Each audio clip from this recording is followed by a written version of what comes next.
Assalamualaikum warahmatullahi wabarakatuh, saudaraku, sahabatku, dimanapun berada.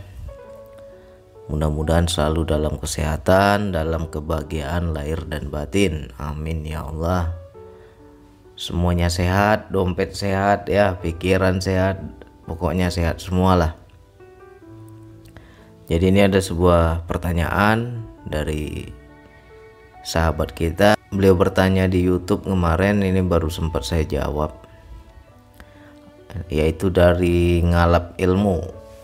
Assalamualaikum Bang Andi.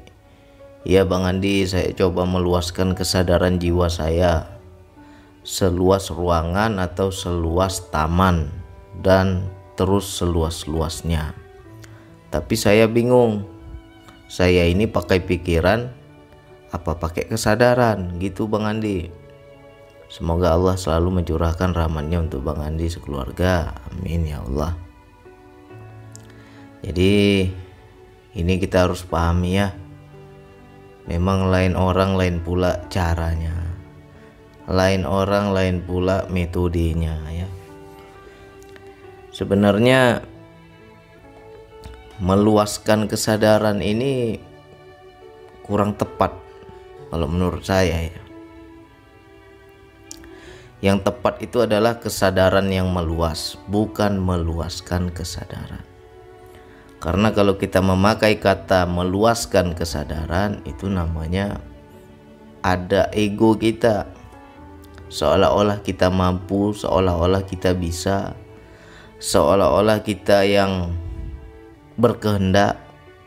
Tapi kalau kesadaran yang meluas, di situ ada campur tangan Allah. Di situ ada kehendak Allah, di situ ada kemauan Allah, bukan karena kemauan atau kekuatan dari diri kita.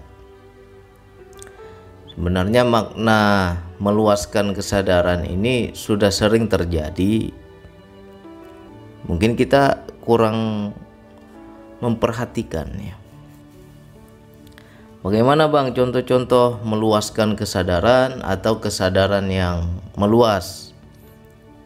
Katanya hampir mirip tapi beda makna ya. Contoh meluaskan kesadaran itu contohnya seperti kita bawa mobil. Mau mobilnya besar, mau mobilnya kecil, atau kita bawa bus ya, bawa bus.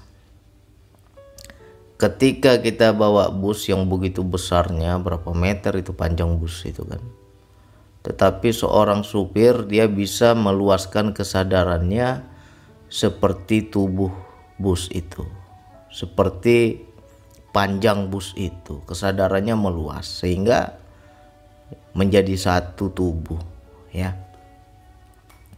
Makanya ketika kita berkendaraan, kenapa ya Bang, orang mau bawa kendaraan kecil, mau bawa kendaraan besar kok nggak nyenggol, kok bisa dia kuasai seorang supir itu ya, apalagi yang bawa truk besar itu, kok bisa? Berarti sang supir itu sudah meluaskan kesadarannya seluas sebesar tubuh kendaraan yang dia bawa, sudah jadi satu tubuh ya. Itu kalau kita meluaskan kesadaran untuk makhluk ya. Bisa mau luaskan kesadaran semana, sebesar bus, sebesar rumah, sebesar ruangan, sebesar taman, sebesar bumi, bisa ya kan. Itu kalau untuk makhluk. Jadi dalam berzikir nafas tidak ada istilah meluaskan kesadaran. Karena kalau kita memakai meluaskan kesadaran, kita tidak akan sampai kepada Allah. Jadi kalau ada orang yang mengajarkan luaskan kesadaranmu sebesar tubuhmu, lebih luas lagi sebesar ruangan di kamarmu, lebih luas lagi sebesar rumahmu, lebih luas lagi sebesar bumi, sebesar alam semesta, sebesar planet, itu tandanya kita diajak bermain-main di alam pikiran ya. Jadi ini pertanyaan Pak Ngalap Ilmu tadi bagus. Kalau dalam berzikir nafas tidak boleh memakai meluaskan kesadaran. Karena kalau kita memakai meluaskan kesadaran, kita terjebak pada alam sensasi. Ya. Kalau ada orang yang mengajarkan luaskan kesadaranmu seperti satu ruangan kamarmu di mana kamu duduk itu. Luaskan lagi sebesar rumahmu, luaskan lagi. Itu kita nggak akan sampai kepada Allah. Karena apa? Terjebak kita di alam sensasi. Ya. Jadi sekarang terserah mau diikuti siapa. Ya. Kalau belajar sama saya nggak pakai meluaskan kesadaran. Cukup kita sadari saja Allah yang dekat. Maka segala alam sensasi itu akan sirna, akan hilang.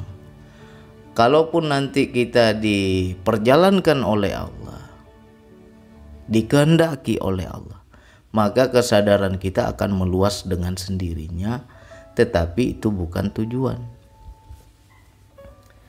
Makanya banyak teman-teman yang merasa, bang, saya dalam berzikir nafas kok perasaan saya membesar bang, bumi ini kecil.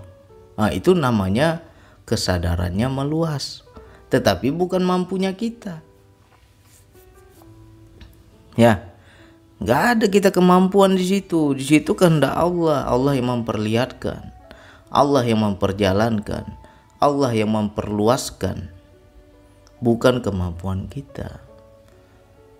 Kalau ada orang yang mengajarkan luaskan kesadaranmu, itu kita terjebak di alam sensasi. Tidak akan sampai ya. Yang ada kita pakai pikiran, pakai imajinasi. Berbeda kalau yang kesadarannya meluas, itu tidak pernah ada terlintas di pikiran kita bakal begini, bakal begitu, tidak pernah. Tapi kalau sudah dibilang luaskan kesadaranmu seperti rumahmu, seperti kamarmu, seperti bumi, segala macam, itu kan sudah disetting, sudah dipikirkan, sudah digambarkan. Akhirnya terjadilah ilusi-ilusi. Ya. Ilmu kesadaran ini berbeda. Ya, jangan sampai kita tersugesti. Itu namanya tersugesti. Ketika teman-teman nanti, benar saya meluaskan kesadaran, saya lihat rumah saya kecil, itu sugesti namanya, bukan ilmu kesadaran. Kalau ilmu kesadaran yang sejati, yang benar-benar kesadaran, bukan dari diri kita. Mungkin hari ini kita bisa meluaskan kesadaran, besok belum tentu bisa, karena di situ ada peran Allah. Ya, mungkin kita bisa melihat istilah makrokosmos, mikrokosmos, ya kan, alam-alam di dalam diri kita diperlihatkan Allah, semua kecil, kita besar. Itu juga atas kuasa Allah, atas kehendak Allah, atas campur tangan Allah. Sengaja Allah memperlihatkan kuasanya agar kita itu menyadari bahwa ternyata luar biasa, aku ini nggak ada apa-apanya, ya kan? Begitu luasnya apa alam-alam itu, bagaimana hebatnya si pembuat alam itu, agar kita di situ kesadaran kita menyaksikan keakbaran Allah, ya. Tapi biasanya itu kan hanya suatu pemandangan dalam perjalanan, tapi bukan tujuan. Jadi mana yang benar bang, mana yang enak bang? Hilangkan semua sensasi. Justru yang lebih enak gak ada nampak apa-apa, tidak ada merasakan apa-apa, ya. Tidak ada punya pengalaman ini, pengalaman itu, tapi dia hanya satu titik saja, aku rasakan Allah yang dekat. Itu yang bagus. Jadi kita nggak terjebak, ya. Jadi sekarang tergantung mau belajarnya di mana. Kalau mau pakai metode meluaskan kesadaran, belajar betul-betul di sana. Tapi kalau mau belajar sama saya, ya tidak ada istilah itu. Cukup amati nafas di pangkal hidung. Sadari diri kita sebenar diri. Setelah kita sadar akan diri, kita tahu diri sejati, kita kenal diri sebenar diri. Nanti Allah akan tunjukkan. Nanti Allah akan perjalankan. Nanti Allah akan meluaskan ya kesadaran kita. Tapi bukan berarti kita yang hebat, kita yang mampu. Ya. Jadi hati-hati ya. Jangan sampai kita tersugesti. Belajar kesadaran, belajar zikir nafas, tapi terjebak di alam-alam itu, sampai kapanpun gak akan bertemu sama Allah. Paling yang ada kita tersugesti dengan pikiran kita sendiri. Jadi mudah-mudahan Pak Ngalap Ngilmu dan saudaraku yang lain, sahabatku yang lain menjadi paham. Kalau meluaskan kesadaran untuk makhluk bisa, tapi kalau untuk Allah nggak akan sampai. Ya, Allah kok kita melewati alam-alam. Dia tidak di dalam, dia tidak di luar. Ya kan? Ngapain kita sampai jauh-jauh ke langit? Sampai jauh-jauh membayangkan tentang Allah itu, sampai harus ke alam semesta, ke planet-planet, itu apa? Sudah dibilang Allah itu dekat. Sesungguhnya aku ini dekat. Ngapain mau kita tersugesti ke alam-alam itu? Rasakan saja Allah yang dekat. Yang penting kita sadar dulu akan diri kita.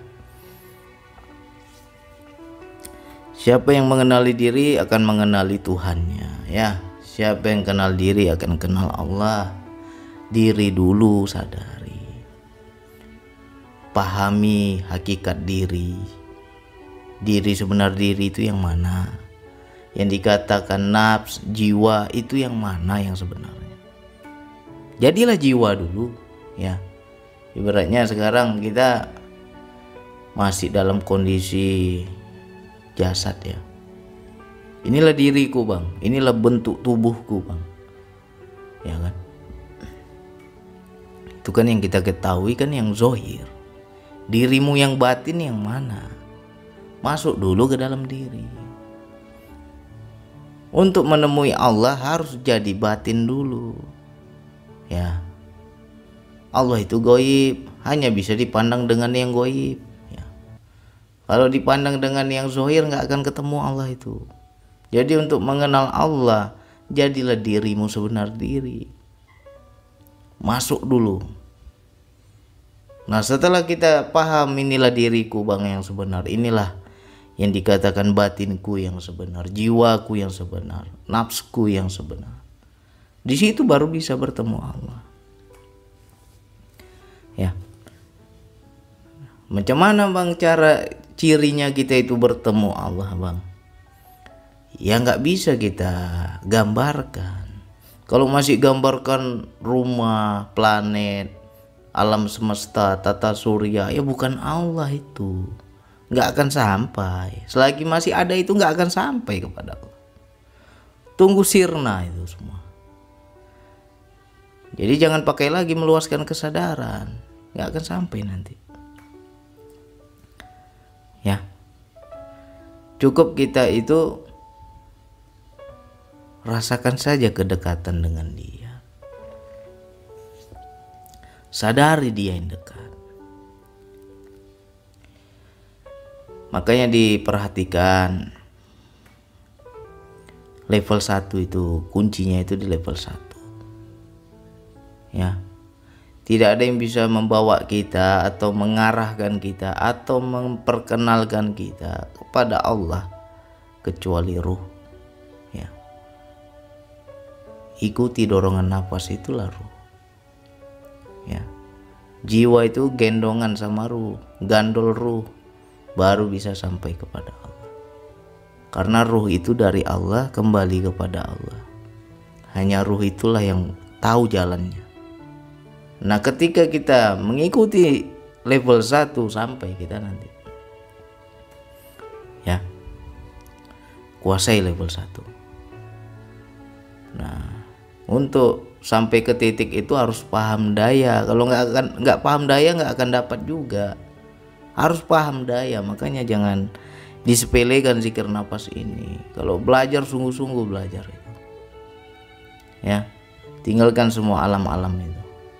Nggak usah lagi pakai meluaskan kesadaran sebesar rumah, sebesar ruangan, sebesar planet. Itu imajinasi aja, itu pikiran ya. Karena apa? Sudah terbayangkan sebelumnya. Kita yang membayangkan, kita yang menggambarkan, kita yang menciptakan alam baru. Tapi kalau memang betul Allah yang memperluaskan kesadaran kita, di situ kita akan diperlihatkan sesuatu yang belum pernah ada di imajinasi kita, belum pernah tergambarkan di logika kita, di pikiran kita, belum pernah. Itu yang benar, tapi juga itu belum sampai, itu masih pemandangan dalam perjalanan ya. Jadi untuk Pak Ngalam Ilmu, bagus pertanyaannya sehingga saya bisa jawab ini ya. Untuk yang lain juga jangan pakai lagi memperluaskan kesadaran, meluaskan kesadaran, jangan, tidak akan sampai.